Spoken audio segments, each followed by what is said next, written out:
Good evening, good afternoon, good morning, everyone. Welcome to the first webinar in a series of 3 organized by the French Bioclusters network, focusing on the US. The 3 webinars will be taking place throughout the autumn, and this first webinar is an overview of our partner healthcare ecosystems in the US. My name is Jessica Walker, and I'm in charge of European and international affairs for the health cluster at Lampol Biotherapies. And together with my colleague Simon Goudin from Lyon Biopol, we're happy to be moderating this first session. Some practical points: we're using GoToWebinar, so all participants are on mute. If you have any questions, don't hesitate to address them in the question box or in the chat, and we'll take them at the end of, we'll have dedicated moments throughout the program to address the questions. So just to give you an idea of what we're going to be doing today, first of all, I'm going to give a very brief introduction to the French Bioclusters network, and then we're going to be hearing from our speakers. You can see them on the screen. So we're going to be hearing from Joe Panetta, who is President and Chief Executive Officer of Biocom and a member of the Board of Directors. Then we'll be hearing from Kurt Imhoff, who is Vice President, Policy and Public Affairs at Life Sciences Pennsylvania. And finally, we'll be hearing from Alistair Schneider, who is the Chief Executive Officer of Innovo in Boston. So these are our first speakers.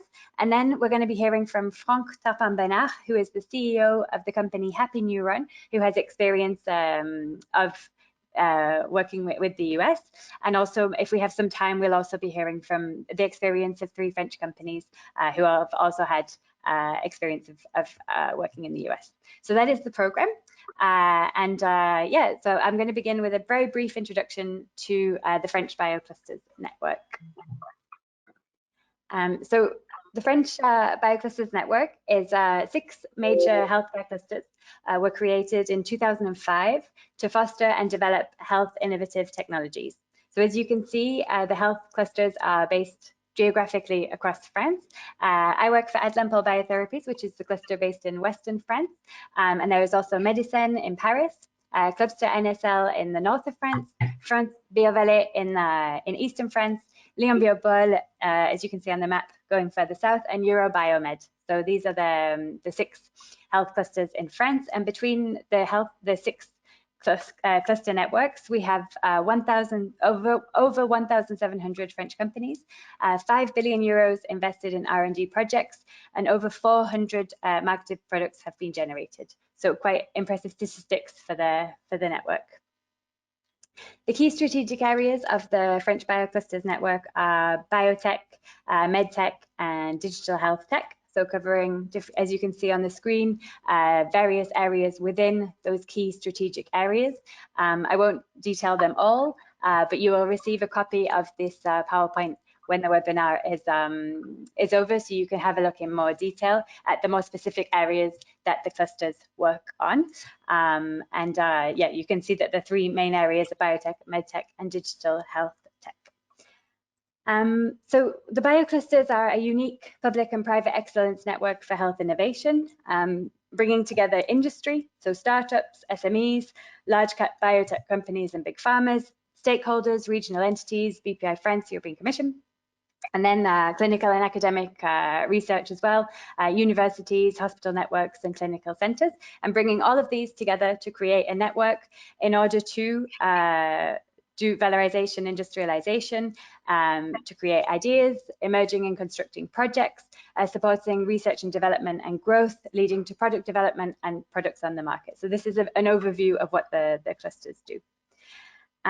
What do we do as a Biocluster network? So it's innovation, creating business and networking opportunities, funding, fostering emerging innovation projects and finding the most appropriate public and private funding. And then, of course, and something that is concerned very much with our webinar today, is about boosting SME growth in France, in Europe, and of course, further afield, such as in the US.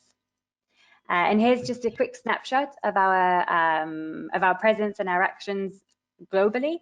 You can see some of the trade fairs that we often attend: Bio-US, Bio-Europe, Bio-Japan, and also here are some of the partners that we have as a cluster network, and we're going to be hearing from 3 of them just very shortly, so I'll move on.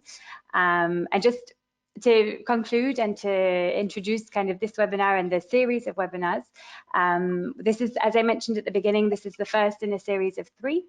So it's focusing on our partner health ecosystems, and there will be 2 more on the 9th of November, 14th of December, focusing on market access, regulation, and clinical trials. So this is just to give you an overview of the context in which our webinar is taking place today. So without any further ado, I would like to give the floor over to our first speaker, Joe Panetta, who is President and Chief Executive Officer of Biocom and a member of the Board of Directors. So Joe, I'm going to give the floor over to you. Thank you very much, Jessica, and good morning, everyone. I'll just begin by apologizing briefly that I have to come to you today from the San Diego airport as I make my way up to our San Francisco office. So while I'm unmuted and talking to you, we'll probably get background announcements on flights that are about to depart, and I apologize for that. I am President and CEO of Biocom California. For those of you who know us, you can see that we have a new logo and in a new name. For many years, we were Biocom, located in San Diego. But over the last couple of years, we've expanded across all of California with offices now and membership in Los Angeles and in the greater Bay Area around San Francisco. And then 2 weeks ago, opened an office in Sacramento. That also is paired with a Washington, D.C. office where we work with the federal agencies in Congress, and an office in Tokyo, Japan, where we have strong partnerships with JBA and LinkJ, and have about 50 Japanese companies in our membership. We have a very straightforward objective and mission, and that is to accelerate the success of California's life science community. About 1,500 member companies and firms, including universities and service providers across the state of California. Most of those members are in the 2 largest clusters of San Francisco and San Diego, but we have a very strong and growing and emerging life science cluster in Los Angeles with great funding and great connections around the world. So we're quickly emerging as a 3-cluster state here in California when it comes to life sciences, where for many years we were 2 only. We have about 75 people on our team, and we have connections not only in Japan, but great partnership with Eurobiomed. So thank you to the French Bioclusters Network, and especially to our close friends whom we've worked with for probably 10 years at Eurobiomed. And I actually had the opportunity to be in a meeting with them in Marseille last week while I was in France to continue to look at how we can begin to work together as things reopen. So onto the California life science community here. Just to give you a brief overview of life sciences in California.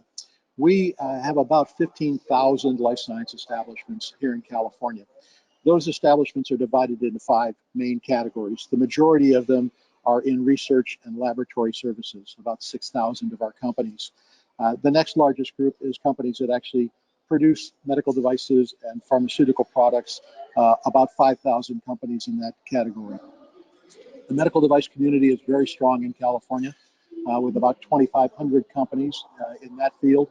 And that's followed by the biorenewables community, companies that are focused on developing products using biology to substitute for chemistry and agriculture as well, about 1,500 companies there. That amounts to about 1.4 million people in jobs attributable to life sciences across the state.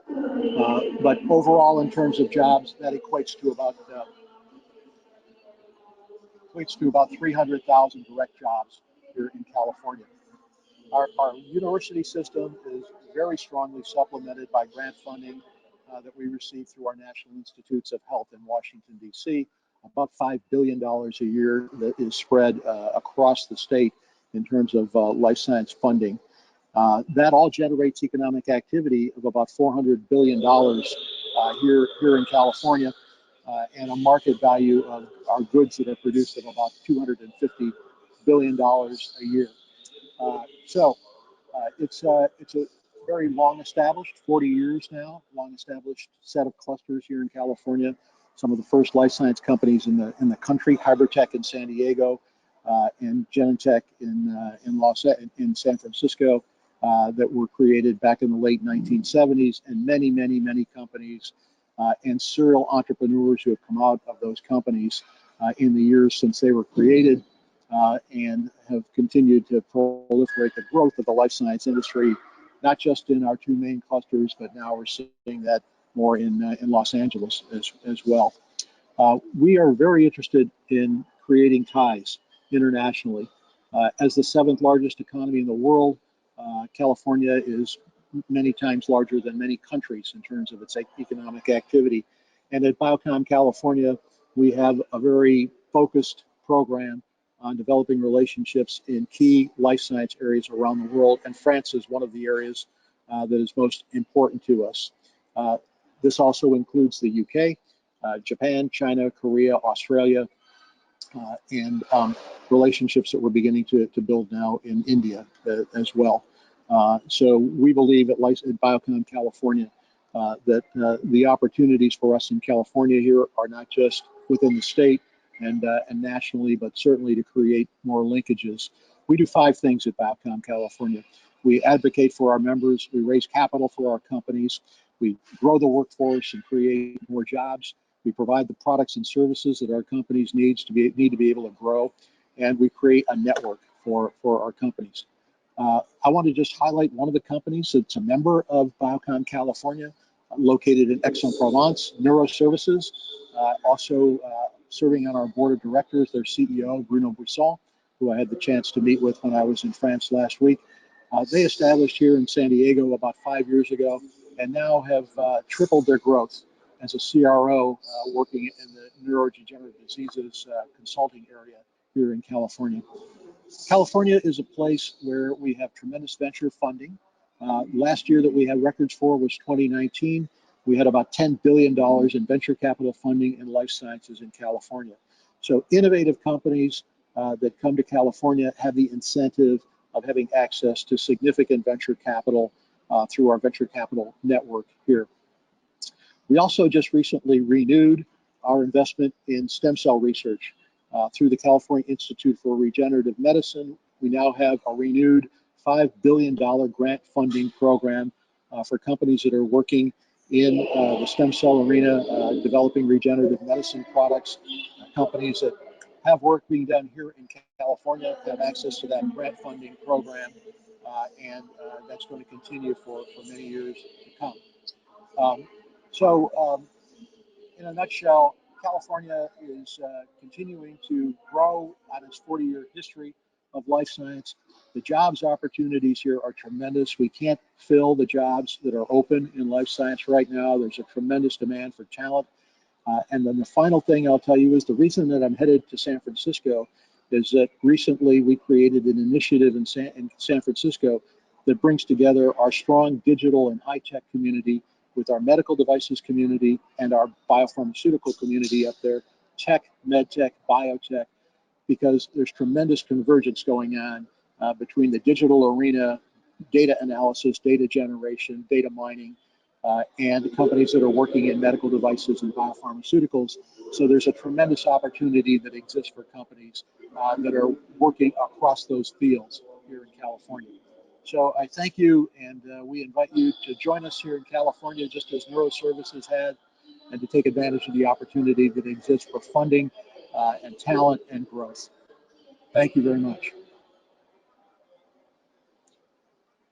Thank you so much, Joe. That was really interesting. I don't know if, Simon, if there are any questions for Joe. I'm aware that you're at the airport, so if there are any questions for the moment. Yes, there is yeah, Jessica, there is a first question, and if you have questions, do not hesitate to use the question box to do it during presentation, so that we can ask them at the end, or right now. If you have any question for Joe, please let us know. We have a first question, which is about international startup. If you have any specific support or program for international startup at Biocom.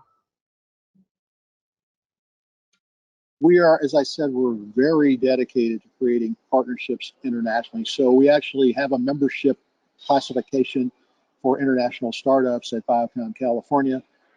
That provides a membership of $2,000 a year for international startups, and gives those companies access to everything we do for any of our members, including access to our conferences, including our Global Partnering Conference that takes place every February here in San Diego, with access to the licensing executives and funders from all the major pharmaceutical companies, and access to all of the programs that we have, the webinars, and it's really intended to, and I think virtually more in the future as well, with the experience we've had in the last 2 years, enable international startups to get a much better perspective on how they can access our membership and access our members, our 1,500 members as well.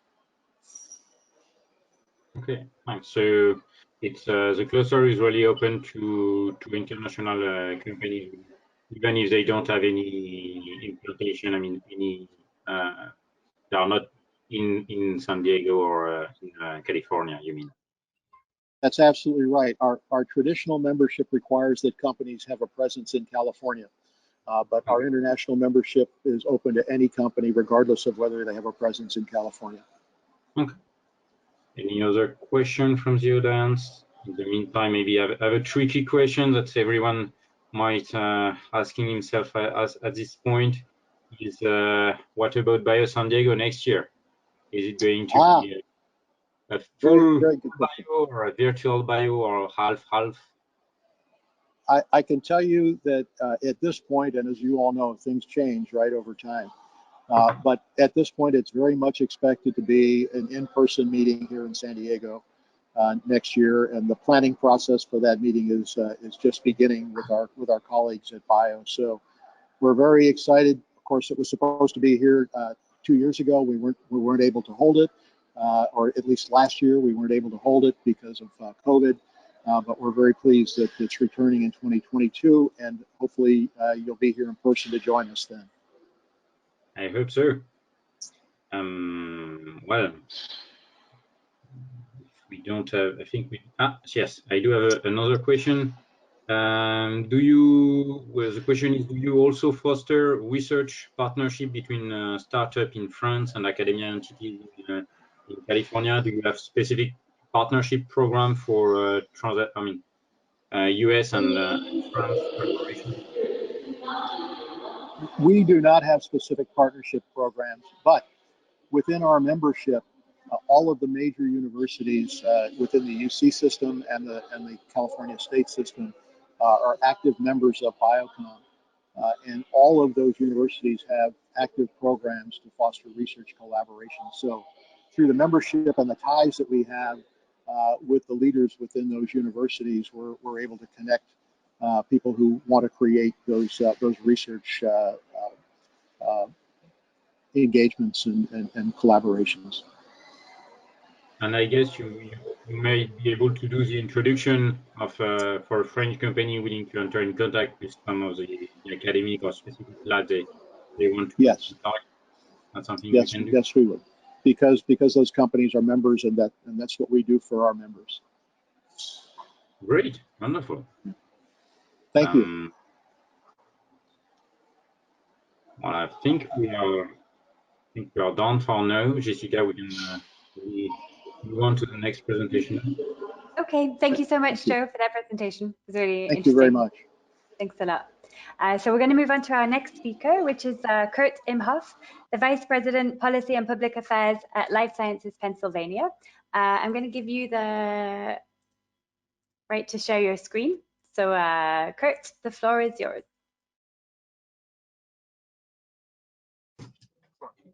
Thank you very much, Jessica. Good evening to members of the French Bioclusters Network. I hope you can all see my presentation. It's a pleasure to be part of today's discussion. As Jessica noted, my name is Kurt Imhoff, and I am the Vice President, Policy and Public Affairs at Life Sciences Pennsylvania.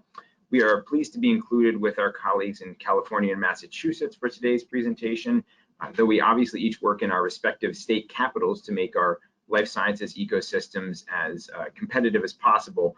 We work very closely with our network of state partners on national policy issues, sharing best practices, and just generally keeping each other informed of our trade association activities. We share many members, especially those of our larger global pharmaceutical members, so are always in touch with one another. Before I do get into the specific life sciences portion of the presentation, just a quick overview of Pennsylvania, courtesy of our friends at the Pennsylvania Office of International Business Development, with whom we work very closely. Pennsylvania is an important player in the global economy. As you can see from this slide, we are home to a significant amount of global economic activity, and one of our most active partners is France. In fact, of the network of trade and investment offices around the globe, Pennsylvania dedicates an investment officer to France, Nico Bernard Masson, who some of you may know. He is actually based in Lyon. If you look at Pennsylvania's economy as a whole, it is the 19th largest economy in the world when compared to independent nations. We clearly have some work to do to catch up to California, but an important component of our robust economy is the life sciences sector. One of the reasons for that influence in Pennsylvania, that Pennsylvania's economic activity, is its location and its two dynamic metropolitan areas. One, Pittsburgh, acts really as a gateway to the Midwest, with close ties to the Great Lakes region and the Mississippi River Valley. And the other, Philadelphia, is obviously directly in the middle of the I-95 corridor. We are within a day's drive of nearly 40% of the US population and 60% of the Canadian population. This location is incredibly important for life sciences, as depending on where you are in the Commonwealth, you are just a few hours from major financial markets in New York and the major regulatory markets in Washington, D.C. Aside from its strategic location, Pennsylvania is also a competitive state in which to do business with a great quality of life and relatively low cost of living. The low cost of living is particularly borne out in lab costs, where, for example, Philadelphia offers some of the lowest lab space per square foot than any other market along the East Coast. So now that you've heard a little bit about Pennsylvania, here's more about the organization that I am representing today, Life Sciences Pennsylvania. Life Sciences Pennsylvania is the statewide trade association for the Commonwealth's life sciences ecosystem. As you can see here, our mission is to ensure Pennsylvania is a global leader in the life sciences by creating a public business and public policy environment that fosters life sciences growth and success. We have 850 member organizations and are the state level partner of 5 national trade associations. It's important to note, as we do differ from some of our other state partners in what life sciences means to our organization. So our membership, those 850 entities, are made up of large pharmaceutical manufacturers, small biotech companies, device and diagnostic makers, patient advocacy groups, and then investment organizations with R&D-based portfolios, and then all of these service providers that prop up that industry. However, we do not include, agricultural companies, biofuels, industrial biotech in our membership. Not that we have anything against the entities that perform in those sectors. It's just as an entity, we're solely focused on human health. This slide, I think, is particularly interesting because it really shows what the heat map, or where the most activity in the life sciences is in the Commonwealth. As you can see here, most of that activity is centered around those cities I mentioned already, Philadelphia and Pittsburgh. We do have more than 2,800 life sciences establishments in the Commonwealth of Pennsylvania. It's important to note that about 52% of those are 10 employees or fewer. So there really is a strong startup community here in Pennsylvania. One other thing I'll also note here on this map is if you look in the top right corner of the state, you'll see a lot of activity around Scranton, Pennsylvania, and near Scranton, actually in Swiftwater, Pennsylvania, in the Poconos, is where Sanofi Pasteur has a large manufacturing facility for its vaccine. So they have about 3,000 people there, so obviously an important connection to France from Pennsylvania. And an interesting note that I usually mention when I mention the facility is because they produce the flu vaccine there using chicken eggs, they actually, when they're manufacturing it at full capacity, use between 1 million and 1.5 million chicken eggs per day. All of those eggs come from Pennsylvania. So just an interesting connection between the different sectors of Pennsylvania's diverse economy, obviously the life sciences and the agriculture community in this case. Just some more specific numbers about Pennsylvania. About 112,000 people directly employed by life sciences entities in Pennsylvania. And then the other piece I'll note on here is that NIH funding number, just over $2 billion between the University of Pittsburgh and the University of Pennsylvania. Pennsylvania has 2 of the top 10 NIH-funded research institutes in the country. Just a few more numbers, generally positive growth for Life Sciences Pennsylvania that I'm not going to cover very much. But moving on, just diving deeper into 2 dynamic metro areas here in Pennsylvania. We'll start with Pittsburgh, which has really become a global hotbed for tech innovation and artificial intelligence. This city, which was once a leader in steel production, has really pivoted to focus on robotics and AI research. Life Sciences Pennsylvania has about 80 members in and around Pittsburgh, and not surprisingly, most of those members are in the medical device and diagnostics field, though we've seen a number of more recent companies there in the biopharmaceutical sector. As the slide notes, much of Pittsburgh's success or growth in the life sciences can really be traced to its 2 world-renowned research institutions, the University of Pittsburgh and Carnegie Mellon University. On the eastern side of Pennsylvania, we have Philadelphia, which has long been a leader in medical and biopharmaceutical research. In fact, Philadelphia is home to the United States' first hospital, medical college, children's hospital, and College of Pharmacy. That legacy in pharmaceutical manufacturing, GSK has a facility here, Merck has a large facility here and is in fact the largest manufacturer in Pennsylvania. Janssen, the pharmaceutical arm of Johnson & Johnson, all have large operations here. That pharmaceutical manufacturing, coupled with academic research institutions like the University of Pennsylvania, the Wistar Institute, and the Children's Hospital of Philadelphia, have created a strong pipeline of business leaders and scientists and researchers collaborating to develop new medicines. This is especially true in the field of cell and gene therapy. As the region is now home to more than 35 companies in this field, you see on here several of the companies and institutions I already highlighted, but one that I did not mention earlier is Spark Therapeutics, who created the first FDA-approved gene therapy for an inherited disease. It was a rare pediatric form of blindness, and has since grown and been acquired by Roche for $4.8 billion in 2019. The science of Spark Therapeutics was really created at the University of Pennsylvania and the Children's Hospital of Philadelphia, and is a real biopharmaceutical success story in the Commonwealth. So due to that activity, mainly in the cell and gene therapy field, Philadelphia, and then Pennsylvania more generally, has seen record investment numbers in the life sciences. Just in the first quarter of 2021, Philadelphia area life sciences companies saw nearly $3 billion in investment, with about $980 million of that number focused on cell and gene therapy companies. And then parallel to that increased investment, we've also seen a robust increase in real estate ventures focused on the life sciences, both in the city of Philadelphia and in its surrounding suburban communities. Listed here are a number of locations and incubators that are open, expanding, or in development.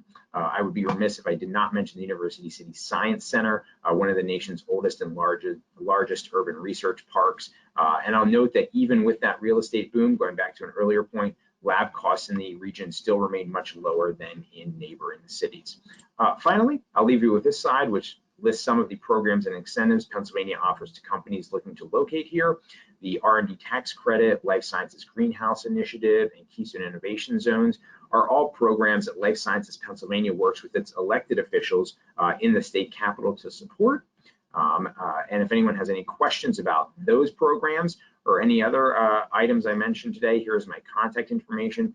Thank you for the time. I'm happy to follow up with anyone interested in learning more about the Commonwealth. Many thanks, Kurt. There's lots of things happening in Pennsylvania.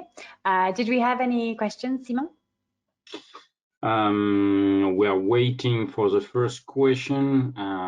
So just as a reminder, you can ask a question during the presentation through the question system. Maybe to start, and it might become a ritual question for all the participants, but how do you foster partnership between, transatlantic partnership, and do you have specific programs that can help a French company to work with a Pennsylvania company or lab? Yes, so like Biocom, we offer memberships to companies that do not have a presence in Pennsylvania. In fact, I believe of our 850 members, about 100 or so are not based in Pennsylvania. So we have members all over the world. I will also note that we have, I believe, 9 memoranda of understanding with other life sciences organizations around the world. Several of those are in Europe. So one nucleus in the UK, Astrobiotech Italia, Lithuania, and several others. So we work closely with those partners, and then obviously with the Pennsylvania Office of International Business Development to really create a warm handoff from country to country. If one of our members is looking to do business in another part of the world, or if a company is looking to do business here in Pennsylvania, we are happy to connect them with our membership, work with them to attend some of our annual conferences and other activities that may be helpful. Thank you. And I think that Nicolas Bernard Masson, your representative, maybe what you say, you mentioned him, and to participants, just to mention that Nicolas is I'm not sure if he's dedicated to life science, but he has a life science background, so he knows very well the problematic. He's a former employee of biotech, of French biotech, so he knows very well all the problematic of the health system. We have a question about health database and access to health data for startup working on database solution, and generally speaking in the e-health sector. Do you have specific database or specific program around this? So I wouldn't say we have a specific program. We do some work with our digital health members in that space, but I would say it probably where we can be most helpful there is connecting you with some of the large health systems that are a part of the academic research institutions that we work with. You know, the University of Pennsylvania, the University of Pittsburgh, Penn State University, and several others have robust health systems across the state, and that's probably where we could be most helpful in with that kind of question, is connecting you to some of those academic research institution health systems. And generally speaking, in the US and in Pennsylvania, it's easy to access patient data, or it's very strongly regulated. How does it work? It's strong. It's pretty strongly regulated, so I would not say it's easy to access data, but you know, depending on what kind of data you're looking for and what kind of specifics you're looking for, I'm sure there are ways to obtain it, but it is, you know, it's not easy. I will put it that way. It will take some persistence. Okay, thanks, Kurt. Any other question from the audience?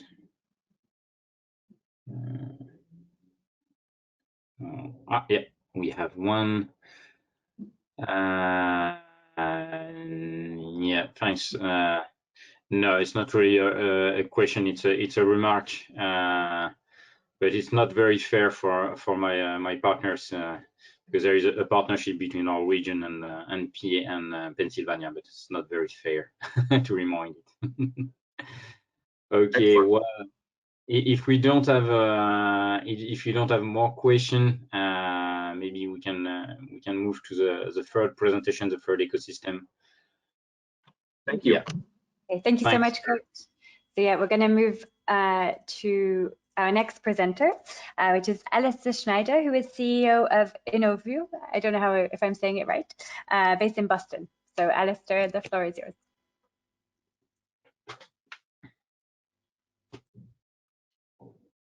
Can you hear me, everybody? Yep. Yeah. Great. So let me just share my screen. Hello, everybody. Thanks to the other presenters.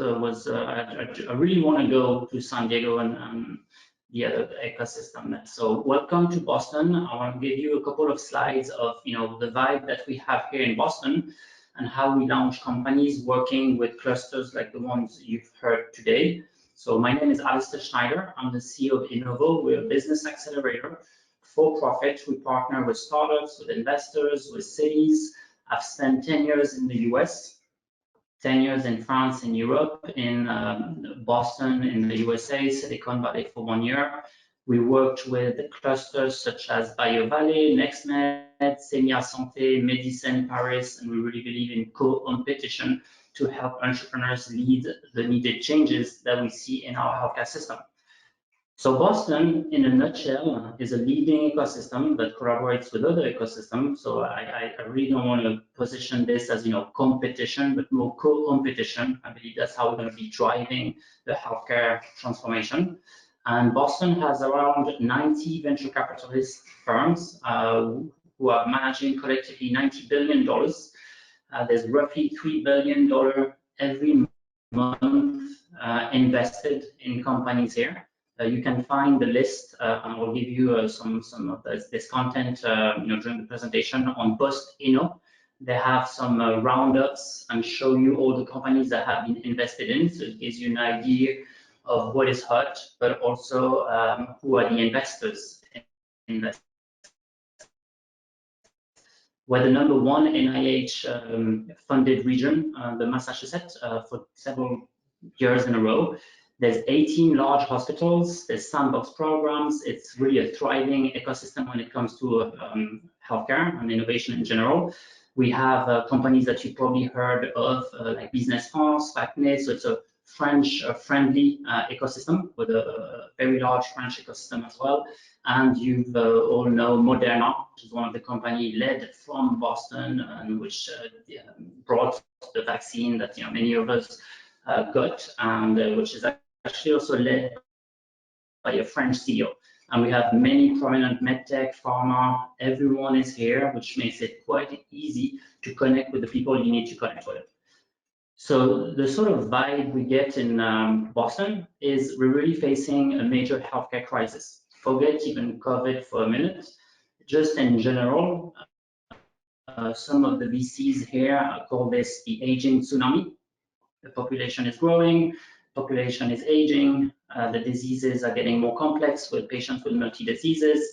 There's also an issue with healthcare access in the cities due to inequities, but also globally in many regions of the world where people don't even have any access to healthcare at all. So all these are places for innovation, and that's how we look at things in Boston.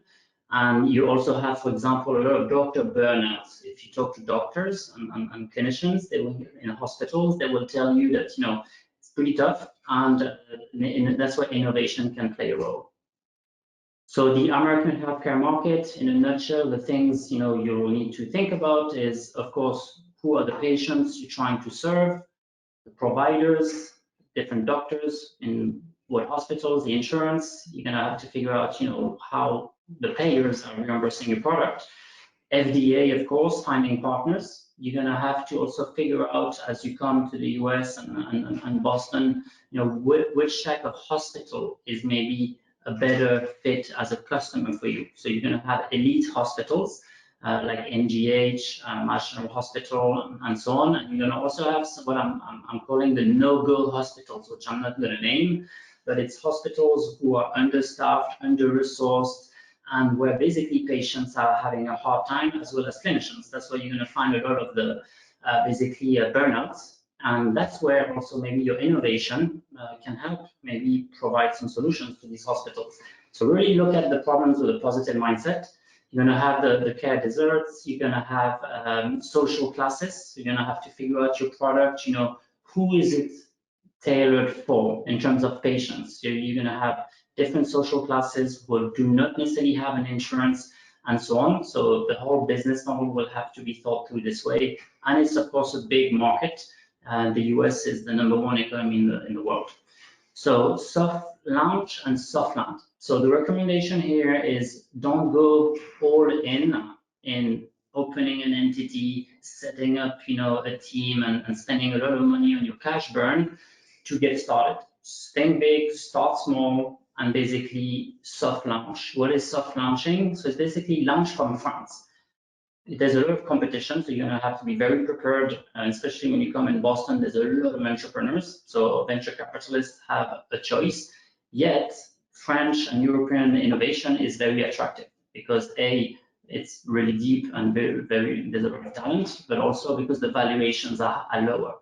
So you're going to have to test your market potentially first from France. test your market. You're going to have to adjust your sales and marketing arsenal. We do not pitch at all in Boston and in the US in general like we would pitch in France. You create your US community of clients. So start small, build a community of doctors, clinicians, patient organization. Take a membership in the organizations you've just heard. That's a perfect way basically to build that community fast.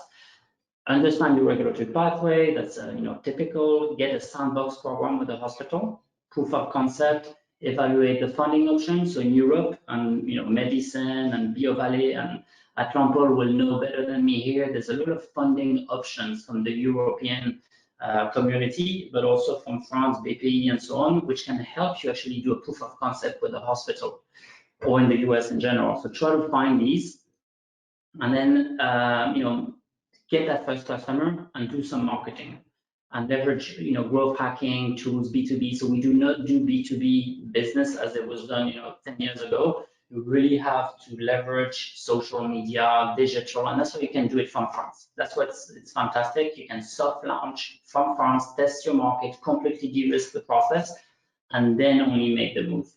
A couple of pitfalls to avoid that we see, having helped over 60 companies now the last 3 years. It's pitch the value. Don't pitch your tech. No one cares about your tech.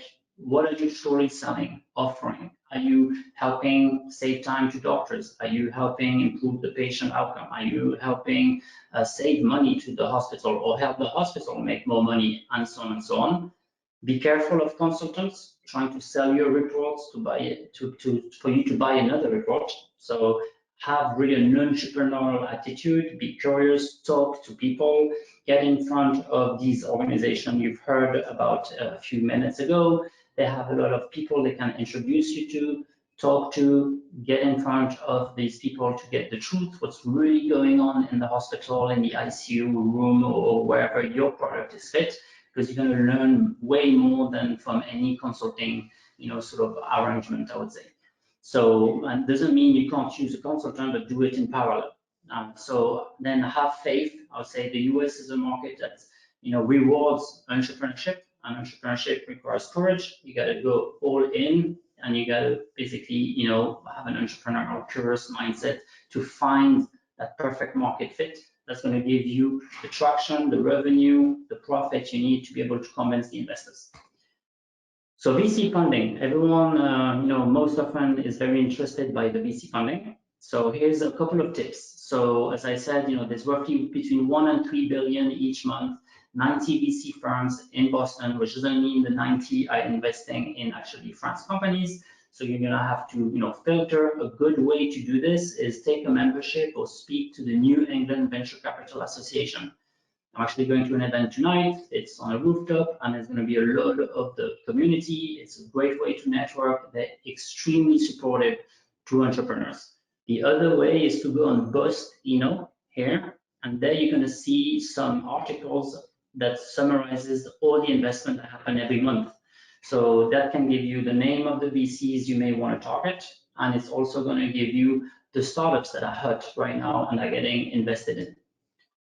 So prepare for cultural shock. I'm from France. I lived there 10 years. I worked 10 years in France, and I came to the US. It was not easy. It was a culture shock. The pace is extremely fast. The business acumen and focus on business outcomes and results is extreme as well.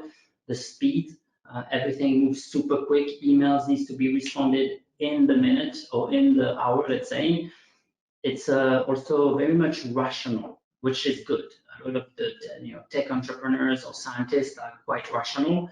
So the rational aspect is an easy one to adopt, but it can also, when you come from a culture where it's very emotional, you can get challenged, and your ego might be a little hurt in some shape or forms, but you should ignore that. No one is trying to basically direct any issues towards the people. It's a process, it's business. There's no vacations for startups. That also, if you are going to be raising funds from VCs, it's going to be a little harder, for them to understand that you have 5 weeks vacation in your startups. Entrepreneurs work mostly, all the time, night and day and weekends, and they love what they do. Have short answers, know your stuff, and pay to play, meaning, hey, you're going to have a lot of support, a lot of people are going to help you for free, but then ultimately people are looking also for, the upside, the incentive, and so on. So don't hesitate to incentivize the different people you work with. To finish, why is the US adventure good for you? I think, like the song of Frank Sinatra says, if you can make it here, you can make it anywhere. So whatever you're going to learn here as you're working with the different organizations, partners, as you're talking to the hospitals, even though it's different system in France and in the US, we found out after having helped 60 companies that a lot of what you learn here on the marketing standpoint, the precision that you're going to get in communicating the value of your product is going to help a lot when you go back in France, and it's going to help accelerate your business actually in France and in Europe as well, leveraging those insights. And finally, lead with a vision and solid mission. In the US, at the end of the day, one of the famous entrepreneurs who, partly made America, I would say, said one day, 2 things are important in business. First, to do something that is good for the world. Second, telling the world that you're doing something good for the world. So marketing, communication, level it up a notch, because you're going to need it. It's not just about tech, it's about the story, it's about the mission, it's about the impact, it's about the energy, and you'll be more successful in the US. Thank you. Any questions? Happy to take them, and you can connect with me on LinkedIn or send me an email if you have any questions. Thank you. Thank you so much, Alistair. That's some really great advice, and now I'm going to have Frank Sinatra in my head. But it's yeah. Were there any questions, Simon, for Alistair?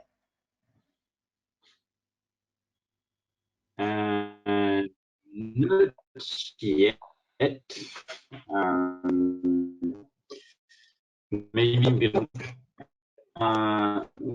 Maybe a classical question I would say for Boston area is how do you for a French company to be attractive for the workforce, how to retain it, how to attract talent when you are a small French biotech arriving in the ecosystem, in the Boston ecosystem, which is one of the most vibrant. Do you have any tips? Yes, so the first thing I would also say, don't necessarily think you have to hire in Boston. A lot of the Boston companies, startups, start hiring, tech engineers and so on in Pakistan, in India, and so on. But that's one way to hack, your human resource issue. But then the second piece is incentives. Like I said in the presentation, at the end of the day, if you have the good package with a good incentive, equity, bonus, success fee, I think that is a main driver that's going to get you more people. All right.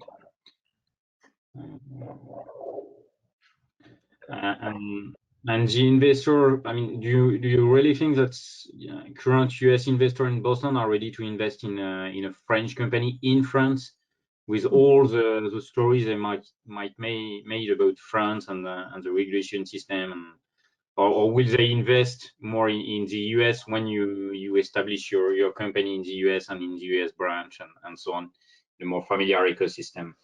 Yep, so very good question. So it depends. So we work with a VC basically where we source innovation from Europe, and we did actually also do the sourcing in the US. And I said, it's a US company, US VC. They said, stop sourcing in the US. We only want to source in Europe. And one of the reasons is because the valuations are way lower, and also the talents in biotech in particular is quite higher according to this VC at least. So basically that's the thesis. And then, which means they can invest in the company. They would keep the engineers or the scientists in France. They will not move them, because then otherwise you have to move the cost with the people. And salaries are way higher in Boston than they are going to be in France. So that's one of the model. But then in general, also companies would want to invest in, VCs would want to invest in a company that opens at least a sales and marketing and headquarter office in the US, keeping the scientists, in Europe. That's what we've seen. Okay. Okay. Thanks, Alistair, for sharing your thought and sharing your experience.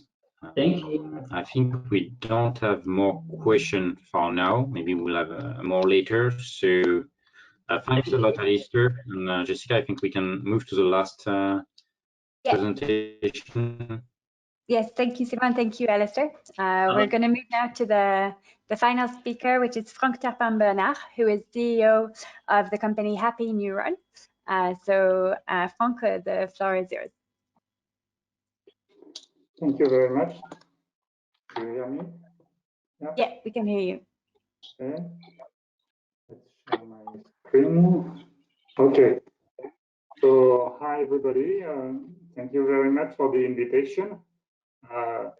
Quite happy to share our journey in the US. So perhaps just to introduce what we are doing. So I will present to you the Happy Neuron business, which is the healthcare division of SBT Humans Matter, a company I founded 20 years ago. Today we are about 120 people in various places in France and abroad. And basically, we try to address the issues of cognitive impairments. So it concerns a lot of people, about 1 out of 10. We design and validate a digital platform to assess and stimulate cognitive functions. In 2000, we were really one of the pioneers on the fields, even worldwide. And today we are the leader of this activity in France. We are active in about 8 countries, and we provide solutions for languages currently. Actually, our business models can be split in three main lines. One is targeting really directly B2C, more on a primary prevention strategy. So the idea is to give mainly to elderly people solution to stimulate their brain. And to give a reference, in the US, for instance, we are the provider of AARP, the American Association of Retired People. And we provide brain training activities for their members. Our biggest business is on B2B2C. We are selling to healthcare professionals, means individual practitioners, clinics, hospitals, rehabilitation organization, and we sell to now a little bit more than 10,000 professional clients, and I hope soon 1 million patients. And the last business is more really B2B, so we are working with a pharmaceutical company or large retirement home facilities, and we try to connect our solutions to their own system. And in the case of pharma, for instance, to try to work on conjunction of this kind of digital therapeutics and drugs. And that's the last one. Just one extra slide about what we are doing. So we provide a full service of exercises to train all the cognitive functions, and can be used in the clinics or hospitals, but it also can be used at home. And we work in 3 main areas: geriatrics, neurology, and psychiatry. So I would like to share with you our journey on the US, because we had ups and downs, so I think it's interesting to share, and it will resonate a lot with what Alistair just said a few minutes ago. So as I said, we founded the company in 2000, and our very first product was Happy Neuron, targeting B2C prevention, so elderly people, and try to sell training services to them. But very quickly, we saw that the US market was probably the market that was the most ready to accept this kind of services, because usually we know in France or in Europe we have several years of delay. For instance, when we consider I would say the training for the body, the fitness industry, and so on, it started a little bit before Europe. So that's why we quickly translated all our solution in English. And because we did that in 2005, a US entrepreneur wanted to launch a startup in this field. At that time, they found that technology and our solution was the best of the market, and so we signed an exclusive license of our solution for the English-speaking market, English-speaking countries market. And in this operation, we kept 20% of this company. The direct consequence of that is it's increased a lot of our valuation from the point of view of our investor in France. And we registered our company on the Euronext Paris Stock Exchange, which allows us to raise money to develop our business with healthcare professionals, and also to explore new markets for SBT. But 2 years after, we had to consider that the startup failed to raise money from the US VCs, and we decided to purchase back the company in the US. So to develop the business, at that time, because the company was based in California, in Mountain Views, more precisely, we set up a team, and we try to run the business from Mountain View. So we went up to seven people at that time. More or less, we invest about $1 million, but we had to accept the fact that we were still too early on the market, and it was really difficult to take off.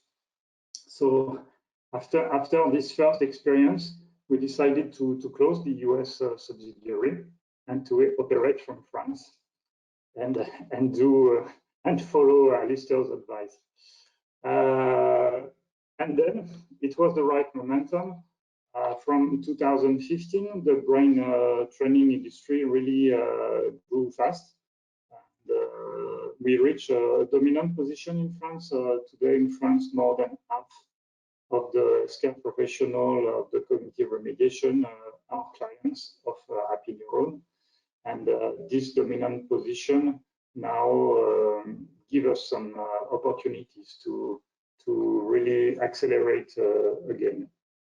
And so in 2018, we decided to relaunch our presence in the US, focusing on this professional business.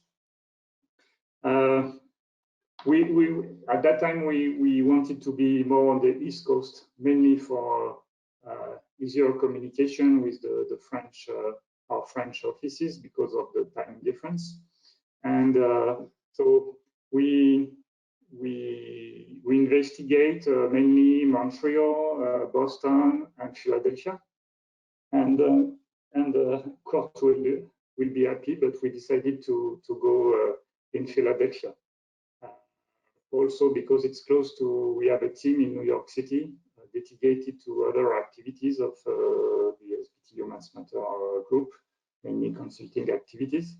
So for us, it was easier, and the labor cost and the access to talent was also a reason for this decision of locating the team in Philadelphia. And of course, because of COVID, we also adapted our way of working. So today, even if people are based in Philadelphia, most of the people are working from homes.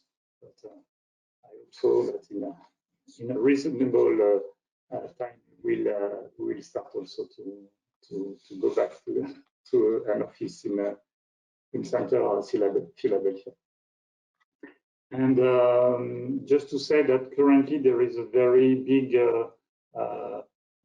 boom about digital therapeutics, which is really our field of work, and we have big expectations for our international business. Today it represents about 20% of our sales. Of course, from the US, we also operate in all English-speaking countries, so mainly UK, Australia, which are our biggest markets for English. I just would like to say that retrospectively, I think that I haven't used enough the possibilities of networking and of biotech clusters.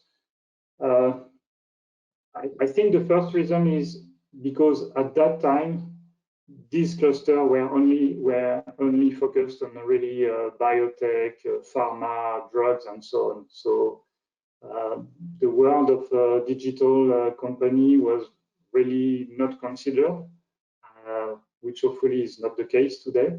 So I will definitely reconnect also with active networks, and I think that's it for this very quick journey with Happy Neuron. I hope that it will help some of you think about some I would say original strategy, not the mainstream. Thank you so much, Frank. I think it's interesting thinking. I think everything you raised is really pertinent and interesting.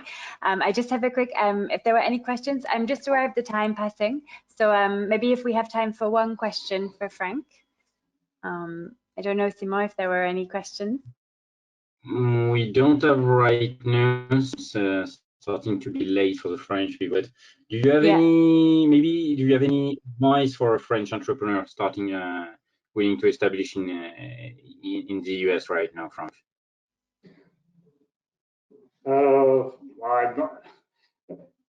I think first probably it depends a lot on the sectors, because even if we are working all in life sciences, we have really different constraints, and as we are working really on digital solution, we have opportunities to work perhaps differently than other companies. Like Alistair said, we can have developers somewhere else. We can have it's really easy to access to the market because we have digital solution online and so on. Of course, it's really different than having a hard medical device or a drug, a pharma company. So I think I can share my experience for all the companies that are working in the digital area, because we have all the same issues. And yes, just be flexible, and know that you will have to invest quite a lot of money on a long time. So be prepared. Yeah, US is not a one-shot experience. It might take time and money to be successful over there. That's right. Yeah, definitely. Okay. Okay. I think there was just, if people still have a little bit more time, Blondine, I think, was going to say a couple of words about a couple of French companies that had some experience. So, Frank, thank you so much for your time and for sharing your experience. And yeah, it's been really interesting to hear from you. I just see, is Blondine, are you there? I can maybe, yeah. Is your camera working? I'm trying to share it. Just give me 1 second. Oh, there we see you. Okay, cool. Okay, hi everyone.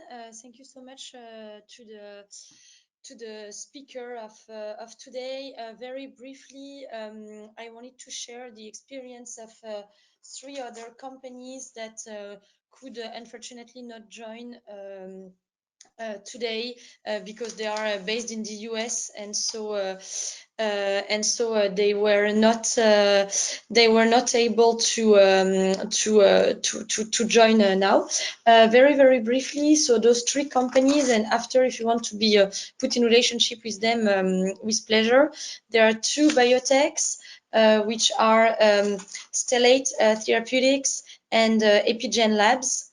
And then the third one is a diagnostic company called Therapeutics. And their main advice were, and I think it covered pretty well what was said by Frank, but their main advice was to say that, of course, you need to be really prepared. Also, it's really helpful if you have a strong link, especially if you're a biotech, with a research center or a university. So, for example, in the case of Epigen Lab, they are also a spin-off of the Harvard Innovation Lab, and so they are based in Boston area since 2018. And also what they would say, the three companies, is that it's extremely important to have someone full-time based in the US. If you just open an affiliate there and if you just go sometimes in the months, is not ideal. And last thing, the person that was from Therapeutics and based